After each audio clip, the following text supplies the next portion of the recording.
Wow. Hi, welcome to the Whitey White Guys show. I'm Whitey, this is Cracker, and we just did the holiday specials, 1978 holiday special Star Wars, and now we're back for more. It's part 2. You got more to talk about, apparently. We stopped, and then we realized we shouldn't have stopped yet. Let's try to do this somewhat chronologically. So, Joker and I were talking about doing a segment where it's like, here's what they should have done. Mm-hmm. So that's what we'll do here. We'll do the here's what they should have done. Okay. And we touched on this before. Star Wars has just been a big success. Mm-hmm. Yeah, this came out the following year. That was 77. Yep. Star Wars is huge. It's all over the place. And keep in mind, it's the 70s. Mm-hmm. So you've only got like 3 channels. You got like CBS, ABC, NBC, mm-hmm. something to that effect. You don't have all the computers and the internet. You have 3 channels. So it's a good idea. Let's take this big success and cash in on mm-hmm. it and do something for the holidays. Mm-hmm. Yeah, this came out after Thanksgiving but before Christmas. Yes. So, and because it's the holidays, everybody's sitting around together to mm-hmm. watch TV. We'll do something for the whole family. Mm-hmm. Which is where the film went. The final product went horribly south. But so they start out with not a horrible premise, because it's the holidays, but they don't want to make it, I guess, religious. Right, because so they never mention Christmas. It's not Jesus. It's just Life Day. Mm. Okay. And within the context of Star Wars, that makes sense because Star Wars wasn't Christians or nothing. No. There wasn't, it's in a land far away, all that shit. Mm-hmm. So, good. So far, we're good. We're good. This was very successful. We're going to bring the actors back. Everybody's I'll still... see if I can remember how it goes. Capture the momentum. Movies, the special starts out. But hold on, just 1 second. Okay. So, we're going to make it for the family. We're going to do it for the holidays. Call it Life Day. Okay, fine. And that way, all religions and everybody's happy. And anyone can watch this. We're doing good so far. Then what went wrong? So the rest of the 90 minutes? Yes. It starts off... Is that all that was? Yeah. Oh my god. Imagine watching this on television with the commercials. It'd be like 2 hours. Anyways, it starts off and it's Harrison Ford, Han Solo and Chewie. And they're escaping the Empire. Yes. And they're trying to get Han is trying to get Chewie home to his home planet so he can celebrate Life Day. We're doing fine. We're doing fine because they did this a lot, and it was neither good or bad. Mm-hmm. Where they clearly took some stock footage from the film mm-hmm. and cut it into this. Mm-hmm. Okay, so when you watch it, clearly not the same mm-hmm. budget, not the same set. This is for $50, but the premise isn't too bad. They're on the run from the Empire. Keeping with the film, and then they got to get home, and you're going to meet Chewbacca's family. Mm-hmm. Hey! Not a horrible idea so far. Everybody likes Chewbacca. You get to meet his family. So far, we're doing fine. So they're running from the Empire, and then... we meet his son Lumpy. Yeah. His father... Well, hold on. Chewbacca and Han are still on the run. Mm-hmm. And then, how'd they do it? They just, cut to the family home? I think that literally they just cut... straight to the family. And so Han Solo's like, we're going to get you home for Life Day, buddy. And then he cut to the family. Yeah. And they're upset because he's running late. Mm-hmm. So we meet Lumpy the son. I think Chewie's wife is named Nala or Neela or something like that. McGurkin. I don't remember. And then we meet, Grandpa Wookiee, Chewbacca's dad. And your favorite, concept of this film or special was they're conversing with each other. Yeah. In Wookiees. In Wookiee. But no subtitles. Wookienese. So you don't know what they're saying. Yeah. And at times they did this, but how did Chewbacca work in the film? Because Chewbacca go, "Brrr!" And then somebody will go, that's a good idea, Chewbacca, we should go. And then tell you what Chewbacca just mm-hmm. said. It worked. Mm-hmm. You can understand what Chewbacca's trying to say in the movies because he's playing off of a human who can decipher his grunts and growls. And when Art Carney shows up, you have that. Mm-hmm. If Art Carney worked, this would work so much better. Art Carney didn't work. We'll get that in a bit. So here they are just yelling at each other. One big major flaw. and I mentioned this in part 1, their vocal tonality is just so wrenchingly annoying. Yeah, it's really the like kid nails on top. Lumpy, oh, it's horrible. It's horrible. And so it's like, dude, somebody should have been like, George, listen to me, George. You've got 20 minutes of these furry, like, off-putting creatures and we'll get to the faces. And they're just groaning at each other. George, this is maybe not the first thing you want to have happen. Mm-hmm. So maybe you start with Art Carney, and then Art Carney goes over to meet the family. And then you don't use the voices they went with. You get something that's less just agitating and pull your ass hairs out one at a time. That was the sounds they were making.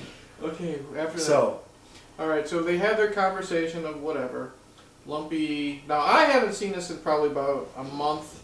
You just recently finished it today or yesterday? I'm still bleeding. Okay. I'm still bleeding. So you're going to have to correct me like in the sequence. This is just stuff I'm trying to remember. Okay. Because I did block it out with booze and food. The decision I should have made. Lumpy goes outside, walks on the banister for like 5 minutes, and then he watches some little video game of Cirque du Soleil performances. So whatever the fuck that was supposed to be. And we are thinking about this in the now. So maybe in the 70s, people were going, "Wow, that's cool." Were they? No, We gotta. Well, they were all on acid in the 60s. What were they doing in the 70s? Ludes. Oh, well, there you go. Maybe. And again, maybe that's where we're getting wrong. Maybe that, they were like, but it's for kids. So so now it's like, okay, you got a bunch of gay guys running around in the thing. And this is for like dudes on acid and shit. Okay. For a holiday special.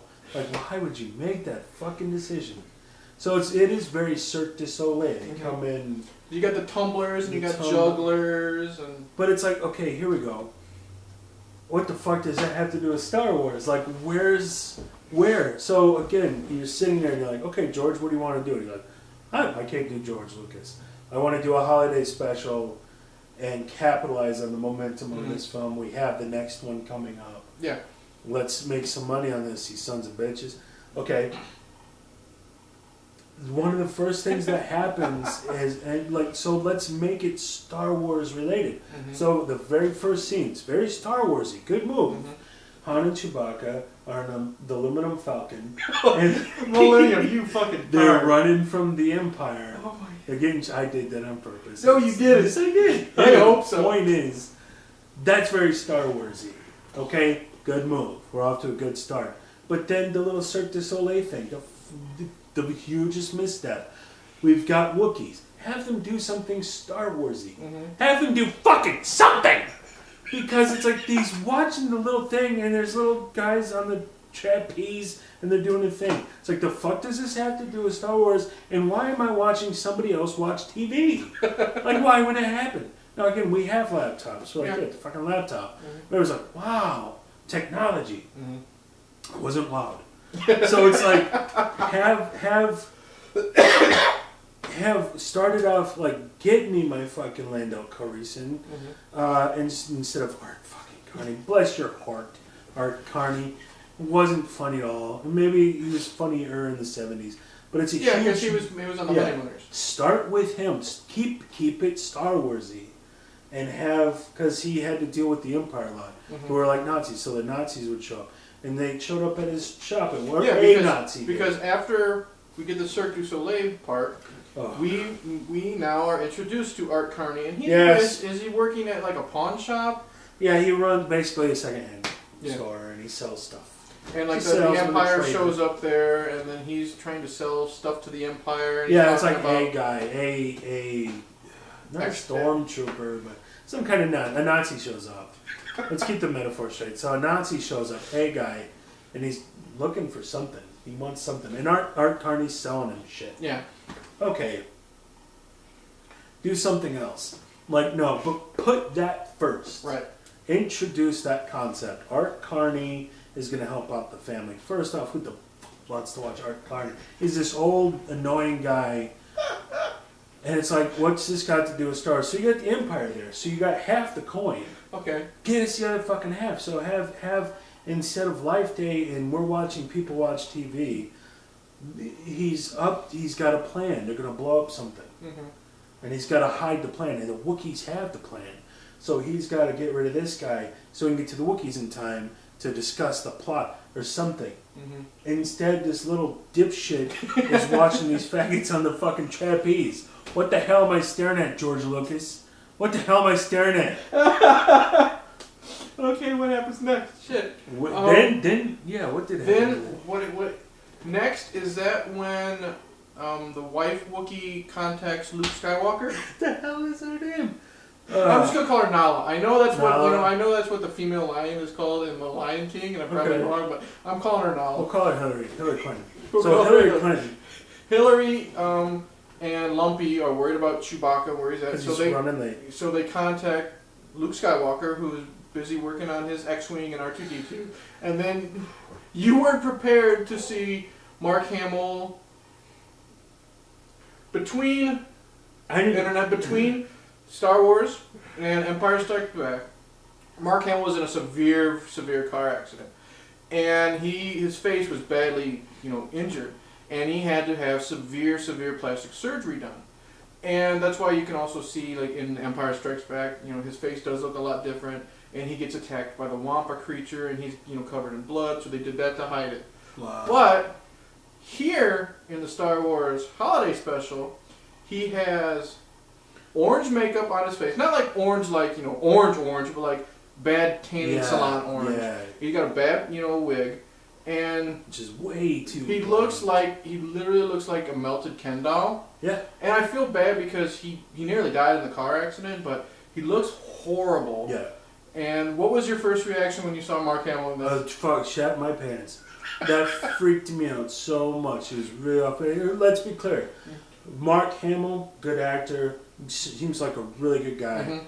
We're not criticizing Mark Hamill. Exactly. We're criticizing the decisions of the producers, the Mm-hmm. director. Right. George, you fuckbag. So, to have him be the second thing and put him front and center, maybe you don't do that.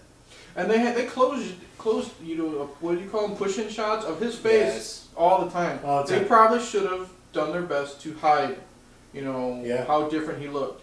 And then it's the short conversation between Luke and Nala and Lumpy and Grandpa, and it's basically him saying, "Don't worry, Chewbacca will be home soon." And then he says, "Nala, you're upset. Please give me a little smile. Ha ha ha. Everything will be fine." All of it felt fake as shit. This was just their way of throwing Luke Skywalker in here. Yeah. He's literally in this for 2 minutes. That's the other thing. So, Star Wars, a successful flick, yeah? Mm-hmm. Starring, Mark Hamill, right? Harrison Ford, Right. Carrie Fisher, There you go. Anybody else? the voice of James Earl Jones. James Earl Jones. There you go. Who the fuck are the rest of these people? And why are they the whole goddamn special? Why is it not... Why is the next thing that happened isn't Mark Hamill goes and does an adventure somewhere? That's because what happens next, we have to make room for Harvey Korman. Nala to... Well, wait, stop. Why do we have to make room for Harvey Korman? I don't know, because he was popular at the time. Blazing Saddles just came out, and he was on the Carol Burnett show. Yeah, and B. Arthur. Who gives a fuck? It's about Star Wars, right? Am I wrong here? This is the Star Wars holiday special, not just a holiday special. But Nala is getting ready to make like Wookiee souffle to help celebrate Life Day. So what does she do? She's watching a cooking show, and Harvey Korman is dressed up like this fat, multi-armed alien, and like I said, he's got the hairstyle of like the wicked stepmother from Cinderella, and he does this little shtick where This looked so fucking off-putting that I need a more powerful word than off-putting. It's like if a big fat bully from high school sat on you, pulled down his trousers, and shat in your face, and there was nothing you could do about it. That's how off-putting that. Here's this big fat guy's hairy ass filled with pimples and what are they called? Mayberries? With the poop? With poop in the fur? What's that called? Dingle. Dingleberries. So here's this fat, pimpled, hairy ass with dingleberries everywhere, and you get to waft this scent of poop, and then you start seeing the anus open up, and out comes the poop, and it's slowly making its way. It's loading into torpedoes. It's gonna fire, and that's how off-putting that Harvey Korman's character was, and Mark Hamill's face. It's so fucking. I love you, Mark Hamill. I love you to death. But that's how off-putting. Man, have we gone blue with this or what? Okay, what happens next? That's next. Am I wrong? It was so bad. All right, next. I like this new concept. Videos. We're gonna have to do more of these for our Prelude video. We are. We're doing what they should have done. Okay. Now you're gonna have, like I said, I don't know, what really happened in sequence. Next is that when we meet Art Carney, he shows up and gives everybody presents. And he gives Grandpa the porno, the virtual reality machine. And so again, we've introduced the family: Lumpy, Stumpy, and Craig. Okay. Oh wait, you forgot to discuss how Grandpa's face looked. But yeah, it looks horrible. So yeah, Grandpa's face looks. What we just did, it was the pimples and the dingleberries. Everything. He looks like a horror creature. Go. Nami, what's the mom's name? I'm calling her Nala. Nala, he looks fine. I don't remember. She looks just like a regular Wookiee. She looks fine. But Lumpy was so with the eyes in there. You're like, oh shit, dude. It looked like something out of a horror film. Damn sure looked like something out of a horror film. This is a holidays, but we're supposed to like these people. I'm terrified. Okay, and so. We're talking about Grandpa's Then porno. you got Mom making the food, so it's like Mom's. Mm-hmm. You got the little kid running around. This is a kid show. It's a family show. Mm-hmm. Now Grandpa gets a porno? What? And it's in the way Art Carney says it. He comes He's like, you like this? It's like, and then she's like, ooh, I'm gonna suck you guys' dicks off.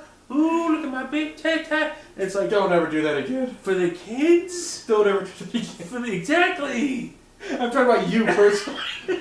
Don't ever do that again. It's how you doing, Grandpa Chewbacca? I'm gonna suck you in. And it's just like, why? What a complete fucking misstep. Why don't people put kids in things? Nobody likes kids, except moms and kids. And that's it. So stop making, Okay, what? Star Wars, let's get back to the Jedi shooting shit. After that, or before, like I said. What's the green dude's name? The green dude? The green dude with the thing. The Todd... Yoda? Why not put him in this? Because he's not introduced yet. This takes place before that movie. Oh, fuck. Okay. Now, I might have gotten the order wrong. Like I said, we now see... they make a call to Carrie Fisher, Princess Leia. Aren't we introducing some concepts, though?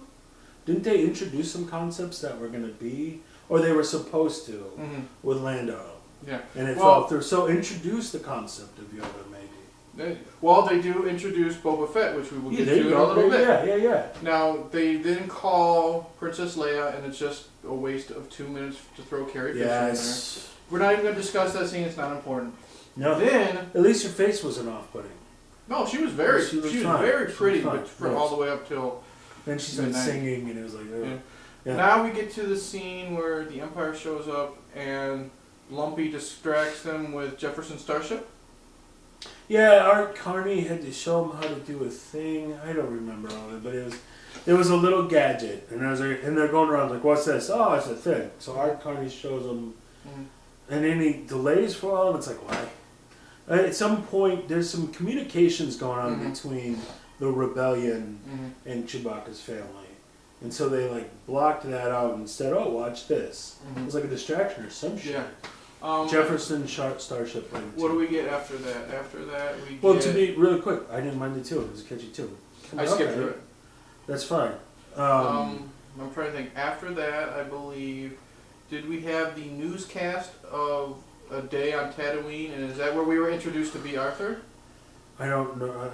I don't remember. She runs like a bar. She's a bartender at the cantina. Yeah. Everybody, even if you don't have never watching TV. Like, why? So you didn't like anything about B. Arthur at all? I thought she was fun.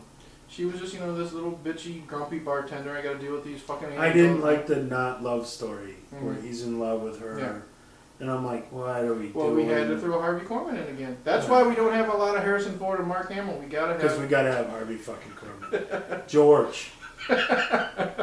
Okay, what would you do? It's the Star Wars holiday special. Get me Mark Hamill. Get me fucking Harrison Ford. Give me Chewbacca. You don't start showing me some titty and then go to something else. And, here's a family film. So get us some Star Warsy shit in there. Mm-hmm. What are we doing with this little fake non-love story where she said something and he thought she was in love with him, and then it's just like, why? Yeah. Why are we doing it? I'm trying to think. After that, we get Lumpy upstairs trying to make a communicator to talk to Chewbacca, and we get Harvey Korman again as a how-to instructor, but he's also a malfunctioning robot. Yeah. I think we've talked about Harvey Korman enough. We know exactly. what would we do different? You would get rid of Harvey Korman. Or very much, they were trying to be funny with this shit. They were not. Mm-hmm. And it's just like, what? So instead, like when they go to the animation of Mark Hamill trying to... Yeah, next we get, Lumpy can't communicate with Chewbacca. Right. So what he does is he watches an old adventure of Chewbacca and Han Solo and Mark Hamill and what they've done on a previous adventure, but it's an animated sequence. Yeah. And you mentioned why don't they introduce like Yoda or future characters? They introduced Boba Fett here. Yes. So I thought, obviously you've got budgetary limitations. Okay. No question about it. But that should have been the film. Mm-hmm. Would be, instead of people watching TV, they're running from the Empire and they have to do this. But the thing is, you were saying low budget. This animation was pure garbage. It was. I think. So I'm not saying the anime, but the concept. They're on the run. They run into Boba Fett. You introduce Boba Fett, and some shit goes down, and there's some shooting, and there's action. That should have been the movie. This cartoon would have been good, but I think that because the animation was such shit, it took me out of it. It did. But the concept of let's go to this, okay, and then let's have Carrie Fisher, who's at least pleasant to look at, have her do something boring for the chicks. At least then I could be like, well, she's pleasant to look at, instead of fucking Grandpa watching a porno, and it's just wrong. Have Carrie Fisher cook the food. I was just gonna say fuck. So. Okay, eventually we're getting to the end where... Oh, thank God. I'm trying to remember, we talked about B. Arthur. We're going to cut to the chase. Basically, all that's left is Han Solo and Chewbacca finally show up. They defeat the Empire by making one of the stormtroopers trip over his gun and fall off the balcony. The whole squad leaves, and then the lead asshole is like, you stay behind. And then he would say expositional dialogue. It's like, yeah, we know. It's like, you stay behind. We think that this might be... It's like, we know. That's why you've been here for 20 minutes. Asshole, just leave. So they leave one guy behind. And then basically he pulls a gun. Either Han Solo knocks the gun out of his hand or he drops it. He trips over the gun. Falls over the balcony to his death. Whoop-de-fucking-do. Then, now we have still 15 minutes left of the film. A long time. And we finally... get the reunite, the Wookiee family's reunited, and Han Solo gives a wonderful hug. That you could tell Harrison Ford did not want to be doing this scene at all. When he was forced to give Nala a hug goodbye or something. Yes. And then we finally get to learn what Life Day is. They grab these, I call them fish bowls, or they're like snow globes or whatever that start glowing. They raise them to the air, and I think they're wearing ceremonial robes. And then it looks like they're walking off into the distance into a spaceship. Or something. And then, they're in this cavern with all the Wookiees, and then you get Carrie Fisher singing the Life Day song. Oh, God damn it. George. She can't sing. She's just... she was flat a lot, but it's like... Why? What? Why were you like, yeah, I know I have Carrie sing a song. did you ask her? Because she clearly wasn't happy to be there. No. And it's like, why would, get Jeff Fisher's Starship back in here? You know what it is? It reminds me of the new Fantastic Four movie that just came out. And I haven't seen it, but it was such it came out... Shit in the hat? Oh. I haven't seen it yet. It came out last year. And it was such an abysmal failure. The director has ripped it apart. The cast itself say that they have not seen the film because it was such a horrible experience. Yeah. Big bomb. I'm comparing that to this because you can tell Harrison Ford, Mark Hamill, Carrie Fisher did not want to do this. You can tell that they knew this was the stupidest fucking thing in the world. You know who got off easy? James Earl Jones, because he didn't have to show up. All he had to do was say like 4 lines as Darth Vader and he's done. So get Darth fucking Vader in there. Get Mark Hamill animated. And have them go on it they don't want to show up. Fine, hey guys, we're just gonna do an animation, show up and do some voice work, bickety bam, problems are solved. Instead, I think we'll do this in closing because I think we made a point. Way too much Art Carney, way too much B. Arthur, way too much Harvey Korman. Bless them all. I like them all. And Harvey until this. The thing is, the only one who you can tell is trying. Art Carney is trying. He's trying. Harvey Korman doesn't give a fuck. He's on speed or ludes. He's tripping balls. He was something. So it was a bunch of people we don't give a fuck about. Didn't make us give a fuck about them. That was not funny. And it was an abysmal failure in every respect. So in this new concept, what they should have done, basically you're saying it should have been animated. Well, even if you're going to go to the different styles, don't make it about the Chewbacca family, and don't make it about Art Carney, B. Arthur, etc. Make it about the Star Wars characters that we want to see. Get James Earl Jones in there, and he's up to something. And Boba Fett. So that's the part that worked. Here's Boba Fett. He's going to be in the film later, and he's trying to trick them into being the friends to expose the plan. That was working. The animation was horrible, but the idea was a good one. Had that been... And then at least make that half the film and then a little something for mom and a little something for the kids. But make the crux of the film be Star Wars related. Instead, Carrie Fisher sang a song on Life Day. And we still don't know what Life Day is. We still don't know what the fuck it's about. Celebrating life. Well, what are you going to celebrate? Death? Come on, man. So, yeah, we've kicked this horse. I feel better now. I feel better. It's a good thing you started this new concept. If you don't like your job and you don't like your wife and you're sorry that you didn't wear a condom, watch this. Watch the 1978 Star Wars Holiday Special and then watch and then discuss. And you'll feel better. I feel better. I feel better about my life predicament now. So, thanks, buddy. Good times. You don't mean that. I don't even know. You fucked up my brain so bad, dude, with this. I don't even know if I'm wearing pants. You can't tell either. Is he wearing pants? Maybe not. But I'm Whitey. This is Cracker. It's the Whitey the White Guy show. I hope you got some catharsis out of this if you have seen the special. And, wow, how do we end this one? What did we say with the last one? Good Wookiee. Good Wookiee? Good Wookiee. That's better. I feel better. Thanks.